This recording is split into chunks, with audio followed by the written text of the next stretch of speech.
We got more information regarding what possessed Demetrius Spence to make that 911 call that ultimately led to the death of young Scooter. This is Demetrius Spence. She was arrested for making a 911 call that ultimately led to the death of young Scooter. This is a prime example of how literally the worst people, like the scum of the earths, are usually always responsible for taking out the stars. Demetrius Spence, first off, one of the most deplorable human beings I've ever ran across. But this chick is currently in jail, sitting, by the way, still in jail, because she can't conjure up $750 to post bond. Yeah, Demetrius Spence chose not to appear in front of a judge, but the court did set a $7,500 bond for the 31-year-old, along with some special conditions. A Fulton County judge set a bond for Demetrius Spence, who is facing charges for allegedly making a false 911 call. She was charged with transmitting a false public alarm after audio from the 911 call claimed shots were fired at a home on William Nye Drive on Friday. Spence made several claims, including that multiple men live in the home, and claimed illegal activity was going on there. There is literally a whole domestic dispute going on. This girl doesn't have on any clothes. They threw her outside. He was fighting the girl. But Atlanta police never found a woman at the scene or any evidence of a shooting. You have no business whatsoever doing crime if you haven't squandered up $750 in savings after decades of being a deplorable. That's crime should not even be on your mind at that point, right? Yo, this chick was an absolute degenerate all across Atlanta, bro. At baddies, auditions, acting a fool, getting whooped on, fighting, just disgracing her family completely. All right, selling herself at some point. And she didn't have $750 after all the bopping you done did across town. You should be embarrassed of yourself, bruh. Disgusting. All right. Now, come to find out, okay, the real reason why she called the police on young Scooter was all documented on Clubhouse. Out of all places, okay? On Clubhouse. Now, when I say call the police on young Scooter, I mean call the police to the house that young Scooter was at, because the target was actually her boyfriend or a dude she was messing with at this point. Now, apparently she came on Clubhouse disgruntled and venting, and even admitted what she was about to do. All right. So she came on Clubhouse and told her Clubhouse friends that apparently she brought a girl to be with her and her boyfriend, but things didn't go as planned. Sydney got a bounty on her. She was in Kiddo's room the day before. Yeah, she was in Kiddo's room the day before, talking about how she had some threesome and all that. Y'all want to hear about it or not? Y'all cool? Yeah. Okay, period. She was in Kiddo's room on the stage. So she was in Kiddo's room prior before, and she was talking about how it was supposed to be a threesome with him and some other girl, and basically she was pimping the girl out to be there, right? And then she had said that she played sleep. Like, she said that she didn't really go to sleep. She just played sleep. This would make me believe that this chick, Demi, wasn't even the girlfriend of Scooter's homie who was at the crib. This was just a bop he was dealing with. So, he gave the bop a couple dollars to bring another girl, right, to bust down with her. But she, on the other hand, is thinking that this is my dude. We're serious. We're committed. But if he's paying you to bring another girl there, bruh, you just a bop he's dealing with. So apparently, she got there. She's trying to play girlfriend games, which is fall asleep, so the threesome can't happen. But, when she fell asleep, the dude took the other girl to the other room and was busting her down. So she woke up from her fake sleep to him piping the other girl down, because you not his girl. You just the bop he's dealing with. So he's cracking the other bop and she gets jealous. Yo, this chick is irrational. Don't even try to understand the logic here, bro. Just follow along with the story, because she said all of this on the Clubhouse to these people. And the girl backdoored her and ended up having sex with the girl anyway. And she got up. She woke up from a fake sleep and walked in on her. So she got upset and she walked out of the house and she left the door open on her way out.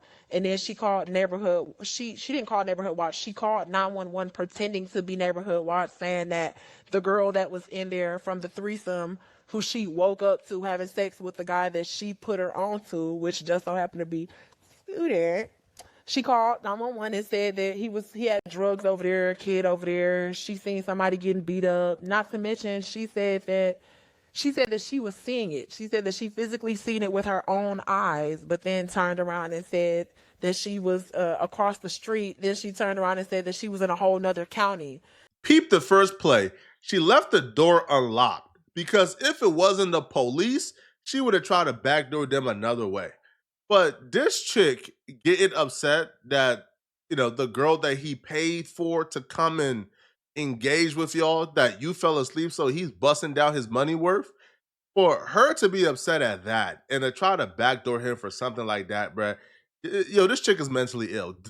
She's not moving like somebody who got all her marbles. And you could tell she's somewhat mentally ill because even after the fact, when she took to IG Live and gave us another lie, like, no, I was being hit or I've been, everything this chick does just screams mental patient.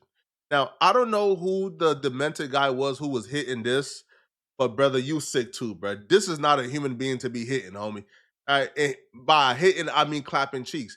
This ain't cheeks to be clapped, bro. Like, no, you could have let this one go. I'll be there too. Okay.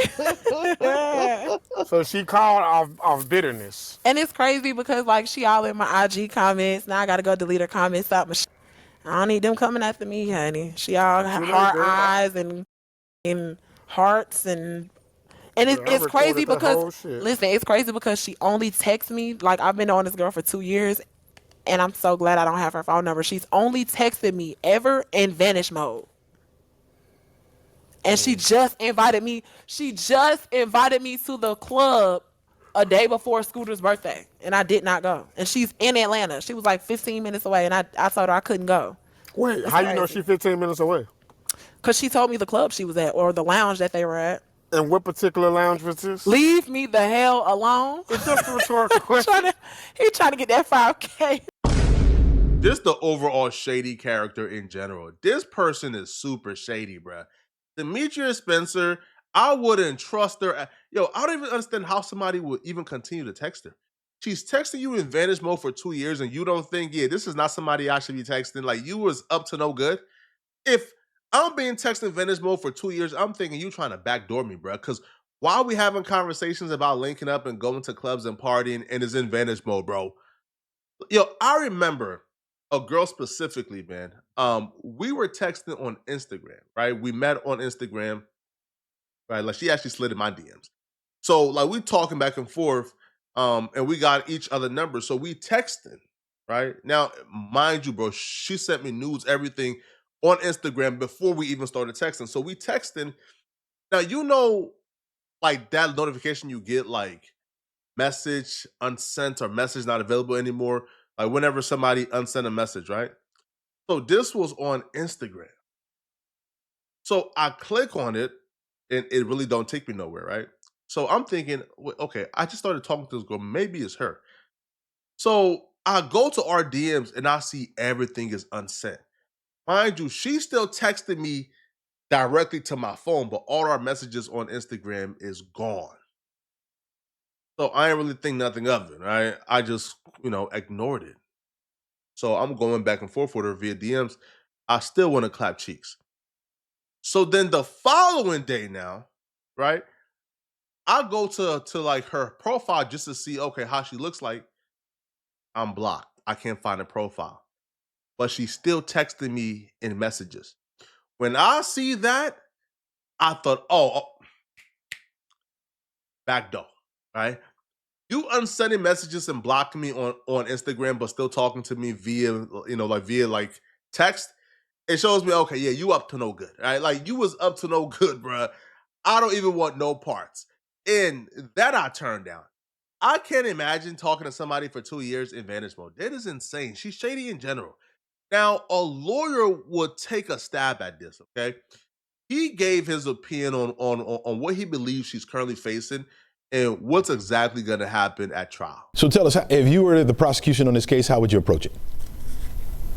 I would, one, look at the victim. He's dead. Mm-hmm. I would, two, look at the defendant and see, does she have a previous record? Is she 19, 20, 25, 40, whatever it may be? Does she have a record of doing anything else? If this is what I call an OTO, or one time only, I would prosecute her and probably recommend a little bit of jail time, a month, 2 months, 3 months, and that's it. This is an actual lawyer in the state of Georgia. So he's referring to plea deals. Now, there are mandatory minimums, but you could plead to a lesser charge. So the fact that he's saying she could potentially get 3 months in jail and come home, I knew it was a bad sign when her bond was only set at $7,500. A $7,500 bond to me tells me, bruh, man, they ain't taking this seriously. Her intentions were malice. It was premeditated. You swatted with the intention of trying to get them hurt. Because you have to understand, she left the door open. So if she wasn't going to call the police after she left, she was going to call the ops to go there, bruh. She wanted them hurt.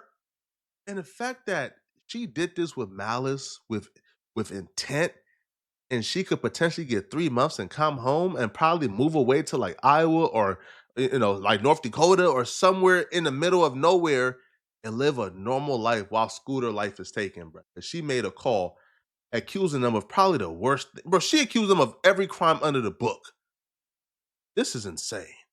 Now, here's what he says that he would recommend if she's a repeat offender. But if she has a record for doing anything else that's really out of what she should be doing, whatever that record may be, then I would increase my recommendation.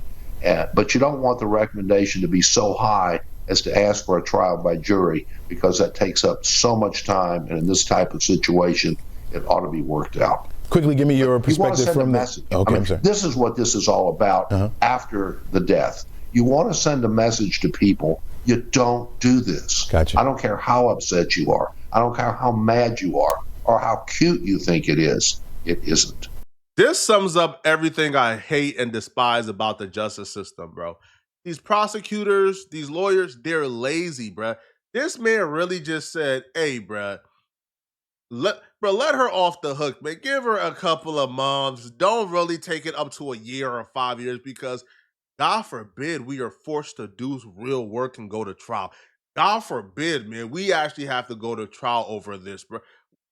Ain't going to trial your job? Ain't going to trial their job? Ain't actually getting bad people behind bars for a long time their job? But because they're lazy, don't want to work, they're satisfied, content with giving this chick a couple of months. Oh my. Give me your take from the defensive side, right? If you were the defense attorney, how would you handle it? I would say to her, KYD, BMS, keep your damn big mouth shut. Let me do the talking. Mm-hmm. I would say she didn't mean anything by it. She was upset. Maybe that was her ex-boyfriend. Maybe she just was unhappy. She didn't mean for anything bad to happen. She wanted to teach them a lesson. So let's mitigate it. And I would bring it down. I would have people in her behalf testifying if necessary, providing statements otherwise, saying she's a good person. She just made a mistake. Mm-hmm. Gotcha. All right. So I'd minimize it. Gotcha. Attorney Darrell Cohen, thanks for joining us, giving us that insight. Really appreciate it. That defense would have worked before she went to IG Live after the fact, or before she went on Clubhouse before the fact and laid out her premeditated plan. This is some nasty work, bro. Nasty work. But y'all let me know in the comment section, bro. Right? Do you guys believe this lawyer's recommendation for sentencing? Do you guys believe that's enough? Is that enough punishment for the crime? Let me know, okay? And if you're still watching, man, click on this video here on my screen, somewhere here, man, to find out about the really bad news that Brick Baby and Loose Cannon got in court today. I'm going to see you guys in this video somewhere on my screen. Out of here, folks. Peace.